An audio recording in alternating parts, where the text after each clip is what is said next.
काजल को मटर कुलचा खाने का बहुत शौक था, जिसके चलते वो आए दिन घर में मटर कुलचा बनाती थी, जो कि केवल वही खाती थी, क्योंकि उसके सिवा घर में किसी को भी मटर कुलचे पसंद नहीं थे। एक दिन सुबह के समय काजल रसोई में मटर कुलचा बना रही थी, तभी गैस खत्म हो जाता है और वो मटर कुलचे को ले जाकर डाइनिंग टेबल पर लगा देती है।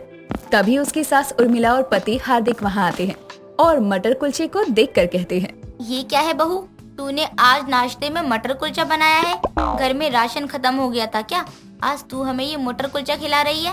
काजल कोई और नाश्ता लेकर आओ, मुझे ये मैदा नहीं खाना। सुबह सुबह इसे तुम ही खाओ, तुम्हारे शरीर में कम फैट है ना, इसलिए तुम्हें इसकी ज्यादा जरूरत है।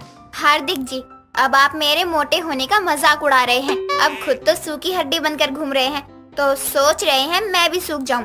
नहीं मेरी माँ, तुम 4 गुना मोटी हो जाओ मेरी बला से, मुझे कोई फर्क नहीं पड़ता। अब ये बताओ कि मुझे नाश्ता मिलेगा कि नहीं?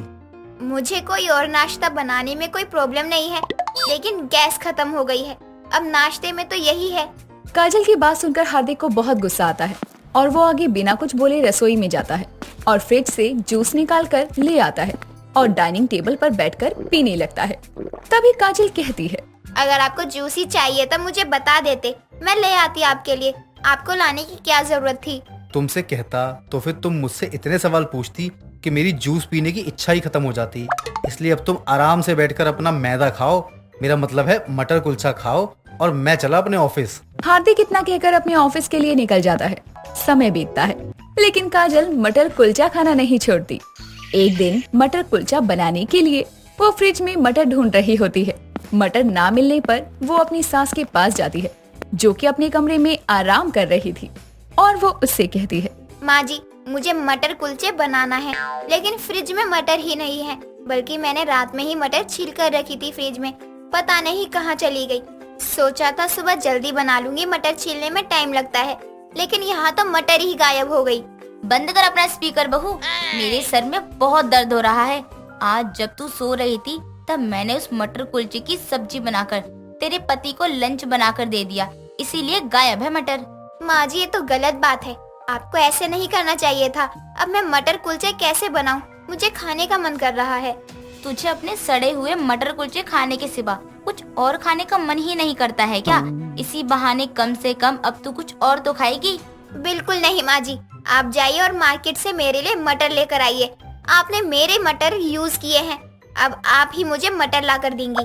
मुझे मटर कुलचे खाना है। मेरी शक्ल पर पागल लिखा है क्या, जो मैं सिर्फ मटर लेने के लिए मार्केट जाऊं? जाकर बना कुछ और मेरा सर मत खा। उर्मिला और काजल आपस में बहस कर रही होती हैं। तभी उसकी बुआ आशा आती है और हॉल से ही आवाज देते हुए कहती है, अरे घर में कोई है कि नहीं? कहाँ गायब हो सभी घर वाले? कोई मेरी आवाज सुन भी रहा है कि नहीं? आशा की आवाज सुनकर काजल और उर्मिला दोनों कमरे से बाहर हॉल में आती हैं। तभी काजल आशा के पैर छूते हुए कहती है, बुआ जी, आज इतने दिनों बाद आपको हमारी याद कैसी आ गई? आप तो हमें बिल्कुल भूल ही गई थी। नहीं बहू, ऐसी कोई बात नहीं है। भला मैं अपनी मटर कुलचे वाली बहू को कैसे भूल सकती हूँ? एक यही तो घर है जहाँ मैं जब भी आती हूँ और जितने भी दिन रहती हूँ, मुझे मटर कुलचे ही तो खाने को मिलता है। ये तो आपने सही कहा बुआ जी, मेरी इतनी तारीफ करने के लिए थैंक यू। मेरे ससुराल वालों को ना तो मेरी पसंद के मटर कुलचे पसंद है और ना ही मुझे चैन से खाने देते हैं। मेरी मूर्ख बहू आशा ननद जी तेरी बेइज्जती कर रही है टोन मारकर, जबकि वो भी हमारे घर ही आती हैं, तो उन्हें छोले कुलचे के सिवा कुछ और खाने को मिलता ही नहीं है। इसलिए इस बार कुछ और बनाकर खिला दियो। मैं मार्केट से लेकर आती हूँ इनके लिए कुछ खाने पीने का। ले आऊं? तब तक तू चाय पानी देख। अब तो आप जाएंगी ही, आपकी प्यारी ननंद जी जो आई हैं, पर मुझे क्या, मेरा काम तो हो गया ना। जी माँ जी, आप जाइए। कुछ देर बाद उर्मिला मार्केट चली जाती है, जहाँ से वो बहुत सारे खाने पीने की चीजें लेकर आती हैं। साथ ही रात की सब्जी के लिए मटर पनीर भी लेकर आती हैं और घर पहुंचकर काजल को आवाज देकर बुलाती हैं और सारा सामान देते हुए कहती हैं, बहू ये सारा सामान लेकर आई हूँ मैं, और आज रात के खाने में मटर पनीर की सब्जी, पुलाव, पूड़ियाँ बना लियो। माँ जी, आप मटर ले आई, अब तो मैं अपने मटर कुलचे बना सकती हूँ। बहुत मजा आएगा। बिल्कुल नहीं, ये मटर तेरे मटर कुलचे के लिए नहीं लाई हूँ, बल्कि मटर पनीर बनाने के लिए लाई हूँ। और तेरी बुआ को मटर पनीर ज्यादा पसंद है, इस बार उन्हें अच्छा खाना बनाकर खिलाइयो, ताकि वो गांव में जाकर मेरी तारीफ करे, ना कि बेइज्जती। समझी मेरी बात को? जी माँ जी, समझ गई। अब जाऊँ मैं खाना बनाने या नहीं? जाना, मैंने कौन सा तुझे बांध रखा है। उर्मिला इतना कहकर अपने कमरे में चली जाती है और काजल रसोई में खाना बनाने। अपनी सास के इतने समझाने के बाद भी काजल अपनी हरकतों से बाज नहीं आती। वो सारे मटर कुलचे बना देती है और मटर पनीर की सब्जी में ना के बराबर ही मटर डालती है। कुछ देर बाद सभी डिनर के लिए आते हैं और डाइनिंग टेबल पर सब्जी, पुलाव, पूरियां खाने में इतने सारे आइटम देखकर हार्दिक बहुत खुश होता है और अपनी बुआ से कहता है, अरे बुआ जी, आप पहले क्यों नहीं आई हमारे घर? आपके आने की वजह से आज हमें मटर कुलचे छोड़कर खाने के इतने अच्छे अच्छे आइटम जो देखने को मिले हैं। बेटा ऐसा क्यों बोल रहा है? तेरी बहू की मटर कुलचे खाने वाली आदत अभी तक कम नहीं हुई। अभी भी ये उतने ही मटर कुलचे खाती है क्या? हाँ बुआ जी, आप इसकी आदत कम होने की बात कर रही हैं। इसकी आदत तो और ज्यादा बढ़ गई है। मटर कुलचे खाने की अगर एक दिन में मटर भी ना हो ना, तो मैडम अनशन पर बैठ जाती हैं, जैसे दुनिया में कुछ और खाने को बचा ही नहीं है। अब क्या आप बुआ जी से मेरी बुराई करके ही पेट भर लेंगे क्या? अगर नहीं खाना चाहते हैं खाना तो बता दीजिए, वापस ले जाऊं? नहीं नहीं, मैं तो मजाक कर रहा था। इतने दिन बाद अच्छा खाना खाने को मिल रहा है, भला मैं उसे कैसे मिस कर सकता हूँ? तुम तो बस मुझे जल्दी से खाना दो, बहुत भूख लगी है मुझे। हार्दिक की बात सुनकर सभी हंसने लगते हैं, जिसके बाद काजल सबकी प्लेट में खाना निकालती है। तभी उर्मिला की नजर सब्जी की कटोरी पर जाती है, जिसमें पनीर के सिवा मटर का नामो निशान तक नहीं था। तभी वो कहती है, बहू, मैंने तुझे मटर पनीर की सब्जी बनाने को बोला था, ना कि पनीर की। इसमें मटर तो दिख नहीं रहा है। अब दिखावा मत ही करो भाभी, मुझे पता है आप कितनी कंजूस हो। आप मेरे लिए इतनी महंगी मटर खरीद कर थोड़ी ना लाओगी। सब्जी बनाने के लिए पनीर ले आई, वही बड़ी बात है। ऐसी बात नहीं ननद जी, मुझे पता है आपको मटर पनीर की सब्जी पसंद है, तो मैं आपके लिए मटर पनीर लाई थी सच में। कोई बात नहीं भाभी, हो सकता है आपकी बहू ने मटर कुलचे बनाकर खा लिए हों, क्योंकि आपकी बहू भी तो मटर कुलचे खाने वाली मिली है ना। जाने दो, मटर पनीर ना सही, पनीर ही सही, मटर कुलचे से तो अच्छा ही है। वैसे बात तो ननद जी सही कह रही हैं, क्योंकि बहू मुझसे मटर मांग रही थी मटर कुलचे के लिए, और यहाँ सब्जी से भी मटर गायब है। अगर आज सच में ऐसा कुछ हुआ तो छोड़ूंगी नहीं मैं बहू को। कुछ देर बाद सभी खा पी कर अपने कमरों में सोने के लिए चले जाते हैं। थोड़ी देर बाद उर्मिला चुपके से रसोई में जाती है और देखती है कि काजल रसोई की स्लीप पर चढ़कर आराम से बैठी मटर कुलचे खा रही है। तभी वो उसके सामने जाकर खड़ी हो जाती है और काजल के हाथों से मटर कुलचे छूटकर जमीन पर गिर जाते हैं। तभी उर्मिला कहती है, मुझे शक तो पहले से ही था, अगर सब्जी में मटर नहीं है तो पक्का सारे मटर कुलचे में ही यूज हुए होंगे। आज फिर तूने मेरी इंसल्ट करवा दी मेरी ननद के सामने।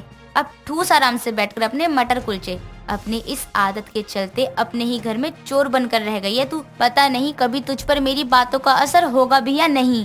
अपनी सास की बात सुनकर पहली बार काजल को बुरा लगता है और वो अपनी मटर कुलचे खाने की आदतों में सुधार करने का मन बना लेती है और समय के साथ धीरे धीरे मटर कुलचा खाना भी कम कर देती है। रीवा एक बहुत ही सुंदर और स्टाइलिश लड़की थी। उसको बड़े नेल्स रखने का बहुत शौक था, इसलिए वो अपने नेल्स की बहुत केयर किया करती थी। टाइम से मैनिक्योर एंड नेल स्पा जाया करती थी। उसके परिवार में उसके पिता नमन और माँ सुमन रहा करते थे।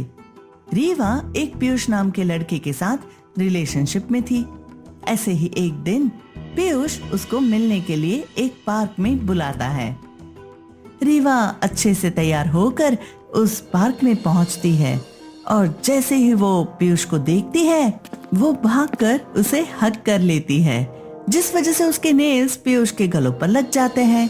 रीवा परेशान होकर कहती है, ओह माय गॉड, अभी तो टूट ही जाते मेरे नेल्स।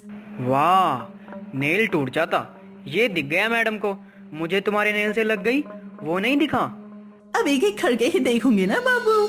अरे जाओ ना, तुम जितना प्यार अपने नेल से करती हो शायद उतना मुझसे नहीं करती। पीयूष, नेल्स और खुद कंपेयर मत करो। तुम्हारी जगह अलग और मेरे नेल्स की जगह अलग है, समझे? रीवा पीयूष को मनाते हुए उसको हग कर लेती है। ऐसे समय बीतता जाता है और रीवा और पीयूष अपने अपने घर वालों को अपने रिश्ते के बारे में बताकर उनको एक होटल में मिलवाने ले जाते हैं। पीयूष के परिवार में उसकी विधवा माँ कांता देवी थी। सभी घर वालों आपस में बात करके उनका रिश्ता पक्का कर देते हैं और कुछ महीने बाद दोनों की बड़े ही धूमधाम से शादी हो जाती है।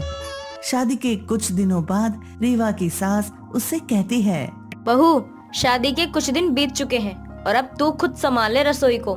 माँ जी, अब नौकरानी रख लीजिए। अब मेरे से घर का काम नहीं होगा। अगर मैं घर का काम करूँगी तो मेरे नेल्स टूट जाएंगे। नौकरानी क्या तेरा बाप भिजवाएगा और उसकी पगार तेरी माँ देगी? हाँ, दे देगी अगर आपका बेटा आपकी चूड़ियाँ पहनकर बैठ जाए तब। भैंसिया जैसी शक्ल, अरे ये सब बकते हुए तुझे शर्म नहीं आती क्या? माँ जी, जब आपको मेरा माँ बाप के लिए ऐसे बेहुदे शब्द बोलते हुए शर्म नहीं आती तो मुझे भी शर्म नहीं आती। दोनों सास बहू एक दूसरे से ऐसे ही लड़ते हैं। फिर एक दूसरे की तरफ देखकर बुआर सा मुंह बनाकर अपने अपने कमरे में चली जाती हैं। ऐसे समय बीतता जाता है और एक दिन रीवा के ससुराल में कुछ मेहमान आने वाले होते हैं तो उसकी सास उससे कहती है, अरे रोज नहीं तो कम से कम आज तो कुछ बना ले खाने में। अरे मेहमान आने वाले हैं, क्या मैं कहूँगी कि मेरी बहू ने पहली रसोई में क्या बनाया? माँ जी, अब माफ करो मुझे, फिर मैं नहीं करूँगी ये घर के काम। अगर आपका मन करे तो मुझे घर से भी निकाल सकती हो। कांता बिना कुछ बोले वहाँ से चली जाती है और बेचारी अकेले ही सारा काम करने लगती है और कुछ देर बाद सारे मेहमान आ जाते हैं। कांता देवी सभी का अच्छे से स्वागत करती और अकेले ही सारा काम करती है। थोड़ी देर बाद मेहमान खाना खा के घर से चले जाते हैं तो वही दूसरी तरफ रीवा अपने कमरे में बैठकर अपने नेल्स को शेप देती है। ऐसे ही समय बीतता जाता है और अपनी माँ को इस तरह काम करते देख उसका बेटा उससे कहता है, माँ, रेवा कहाँ है? और मैं देख रहा हूँ कि कई दिन से आप ही सारा काम कर रहे हो। अब तू बता मैं क्या करूं? मेरी किस्मत में तो शायद आराम लिखा ही नहीं है। बहू हो तब भी, बहू ना हो तब भी। रेवा, रेवा, कहाँ हो तुम? हाँ, बोलो क्या हुआ? तुम्हें शर्म नहीं आती क्या? माँ सारा काम करती रहती हैं और तुम बस इस नेल्स में ही लगी रहती हो। तो क्या करूं? अगर इतनी ही तकलीफ हो रही है तो एक नौकरानी रख लो। बेटा, इसके मुंह लगने से तो कोई फायदा है नहीं, तो तू एक काम कर कि तू मेरे लिए एक नौकरानी ले आ अच्छी सी। अगले ही दिन पीयूष अपनी माँ के लिए एक नौकरानी जिसका नाम प्रिया होता है उसको काम पर रख लेता है।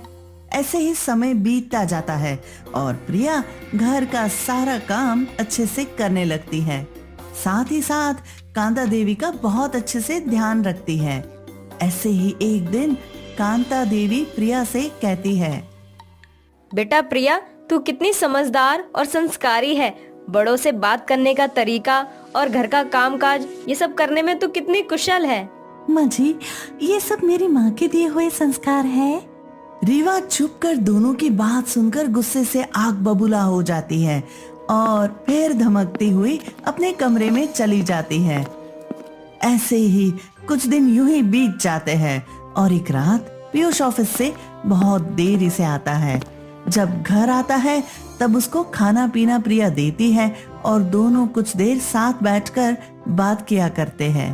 थोड़ी ही देर बाद रीवा पानी पीने के लिए जैसे ही उठती है उसको बात करने की आवाज सुनाई देती है। वो जाकर देखती है कि उसका पति और प्रिया दोनों खूब हंस हंस कर बात कर रहे होते हैं।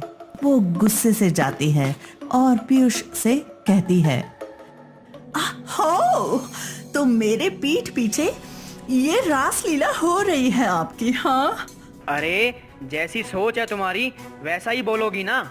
ओह, अब मेरी सोच ही खराब है। हाँ, लगता है कोई नई सोच वाली पसंद आ गई ना, इसलिए। हाँ, शायद यही बात है। अबे, तुम यहाँ काम करने आई हो? खाना देकर फ्राई मत के बगल में बैठकर दांत फाड़ने की क्या जरूरत है? ऐसे ही काम करती हो क्या तुम? और तुम पीयूष, मुझसे बात करने की जरूरत नहीं तुम्हें। जाओ। रीवा रोते हुए अपने कमरे में चली जाती है और अकेले खुद से कहती है, ये सब तेरे कर्मों का नतीजा है। तूने बोला था नौकरानी रख लो, अब भुगत। अब लगता है मुझे ही कुछ करना पड़ेगा। इस प्रिया की बच्ची को घर से भगाना ही पड़ेगा। इसको क्या लगता है यहाँ रहकर अपना राज चलाएगी? मैं कल ही इसको यहाँ से बाहर कर दूंगी। ऐसे ही अगली सुबह रीवा प्रिया का हाथ पकड़कर खींचते हुए उसको किचन से बाहर लाती है। तभी प्रिया का हाथ पकड़कर पीयूष अपनी तरफ खींच लेता है और गुस्से से कहता है, ये क्या तरीका है तुम्हारा किसी से इस तरह पेश आने का?